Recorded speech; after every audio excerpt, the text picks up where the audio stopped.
जबकि supreme soul बाप शिव ने ब्रह्म वाक्य में मुरली में बोला है।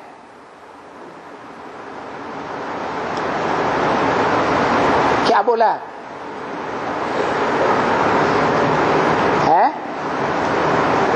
निश्चय बुद्धि विजयते, इसी जन्म में या अगले जन्मों में? इसी जन्म में विजयते। और अनिश्चय बुद्धि विनश्चय। जिन्होंने बाप के ऊपर पक्का निश्चय कर लिया, जो मनुष्य सृष्टि के बाप का परिचय देने के लिए आत्माओं का बाप शिव इस सृष्टि पर आता है। क्या ज्ञान देने के लिए आता है? मुख्य ज्ञान क्या है? बाप का परिचय, जो बार बार मुरली में बोला गया। बच्चे अपनी ही टिक टिक करते रहते हैं, त्रिमूर्ति में बाप का परिचय देते ही नहीं।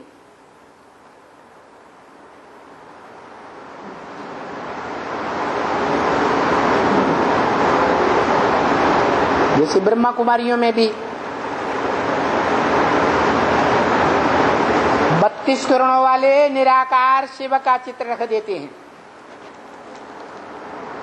प्रदर्शनी में या मेले मलाखड़े में। वो समझते ही नहीं कि गुण साकार में होते हैं या निराकार में होते हैं। गुण और अवगुण निराकार की बात नहीं है, वो तो निर्गुण है। कौन? शिव, सदा शिव। वो गुणों से भी परे है और अवगुणों से भी परे है। इसलिए तुलसीदास ने कहा, सगुणै अगुणै नहीं कछु भेदा, उभय हरे भव संभव खेदा। सगुण माने साकार में, निर्गुण माने निराकार में कोई भेद नहीं है। दोनों ही भव सागर के दुख को हरण करने वाले हैं, क्योंकि दोनों का ही कंबाइंड रूप है। साकार के बिगर निराकार नहीं और निराकार के बिगर साकार नहीं है। इसलिए मुरली में भी बोला, छोटे रूप को याद नहीं कर सकते हो तो क्या करो? बड़े रूप को याद करो। जिसे छोटे और बड़े, साकार और निराकार का मेल शिव बाबा कहा है। भक्ति मार्ग में भी जब मंदिर में जाते हैं, शिव के मंदिर में, तो शिव बाबा बोलते हैं। जिस शिव बाबा का सात्विक यादगार भक्ति मार्ग के आदि सात्विक काल में, द्वापर युग में कौन सा मंदिर स्थापन हुआ था? सोमनाथ मंदिर स्थापन हुआ था। उस सोमनाथ के मंदिर में जो पूजा की जाती थी, किसकी पूजा की जाती थी? शिवलिंग की पूजा की जाती। शिवलिंग में क्या दिखाया गया था? गोल लाल पत्थर और उसमें ज्योतिबिंदु हीरा के रूप में दिखाया गया। बाप ने बताया, सुप्रीम सोल बाप ने, हीरा हीरो पाटधारी की यादगार है। क्या कहा? शिव ज्योति बिंदु निराकार को हीरो पाटधारी कहेंगे? क्यों नहीं कहेंगे? हीरा पत्थर है ना। क्योंकि हीरा तो पत्थर बुद्धि भी बनता है या नहीं? और ये चैतन्य हीरा ऐसा है जो पत्थर बुद्धि भी बनता है और शिव बाप आकर के उसे पारस बुद्धि आप समान भी बनाते हैं। पारस का शुद्ध शब्द है स्पर्श, माने छू लेना, माने जिसके भी संपर्क संसर्ग में आएगा, जो भी उसे कर्म इंद्रियों से स्पर्श करेगा, मनसा के संकल्पों से स्पर्श करेगा, वो परिवर्तन जरूर हो जाएगा। इसलिए उसका नाम पड़ता है पारस। वरना ऐसा कोई पारस पत्थर दुनिया में नहीं होता है जो लोहे से पत्थर से छू दिया जाए और सोना बन जाए। सोना माने सच्चा, सतयुग में आने वाली आत्मा। तो वो शिवलिंग की यादगार है, पार्श्वनाथ जिसे जैनियों में कहा जाता है।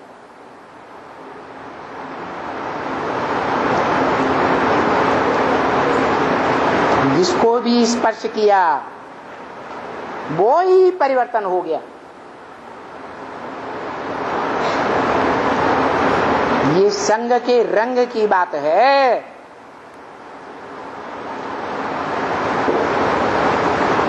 दो ही दोष बताए हैं जिनके कारण चाहे मनुष्य आत्मा हो, चाहे देव आत्माएं हो, चाहे राक्षसी आत्मा ही क्यों न हो, सब संग के रंग से परिवर्तित होती रहती है।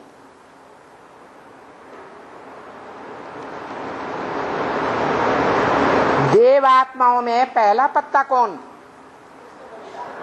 राधा कृष्ण की आत्माएं, मनुष्य सृष्टि के आधिपत्य। सतयुग में लक्ष्मी नारायण के चित्र में उन राधा कृष्ण को बच्चों के रूप में दिखाया है। जो उनके माँ बाप हैं रचयिता, वो ऊपर खड़े हुए हैं और वो बच्चे रचना के रूप में नीचे खड़े हैं। वो दोनों बच्चे जो षष्ठी रूपी रंगमंच पर पहले पहले पत्तों का पाठ बजाते हैं, श्रेष्ठ आत्माएं तो हैं ही, 16 कला संपूर्ण तो है ही, फिर भी क्या संग का रंग ले रहे हैं आपस में? है दृष्टि का संग का रंग ले रहे हैं। जो दृष्टि आंख इंद्रिय का विषय है, आंख इंद्रिय ज्ञान इंद्रियों में भले श्रेष्ठतम है, फिर भी देह का अंग है या नहीं है? और वो देह विनाशी है या विनाशी है? राधा की देह चाहे कृष्ण की देह विनाशी है सृष्टि रूपी रंगमंच पर या अविनाशी देह है? विनाशी देह। विनाशियों का संग का रंग हो रहा है या नहीं हो रहा है? तो नीचे गिरते हैं, कलाएं कम होती जाती हैं या चढ़ती जाती हैं? कलाएं कम होती जाती हैं। जब षष्ठी रूपी वृक्ष के पहले पत्तों का ही ये हाल है, तो जो और षष्ठी के पत्ते हैं 500-700 करोड़, जो बाद में आते हैं षष्ठी रूपी रंगमंच पर, त्रेता में आते हैं, जो त्रेता शास्त्रों में 14 कला संपूर्ण बताया गया, और फिर कुछ आत्माएं द्वापर में आती हैं, जो द्वापर शास्त्रों में 8 कला संपूर्ण बताया गया, और कुछ आत्माएं कलयुग में आती हैं जहां कलाहीनता का युग कहा गया। तो जो भी आत्माएं हुजूम का हुजूम नई नई आती हैं, उनके संग का रंग लगेगा या नहीं लगेगा? सभी मनुष्य आत्माएं देह अहंकारी हैं या आत्माभिमानी होती हैं? भले सात्विक धन से आती हैं, आत्मलोक से आती हैं, आत्माओं के बाप के घर से आती हैं, फिर भी इस सच्ची रूपी रंगमंच पर जिस तन में आती हैं, वो तनधारी पतित आत्मा बनती है, कम कलाओं वाली बन जाती है या चढ़ती कला वाली बनती है? तो संग के रंग में आने से सब नीचे गिरते।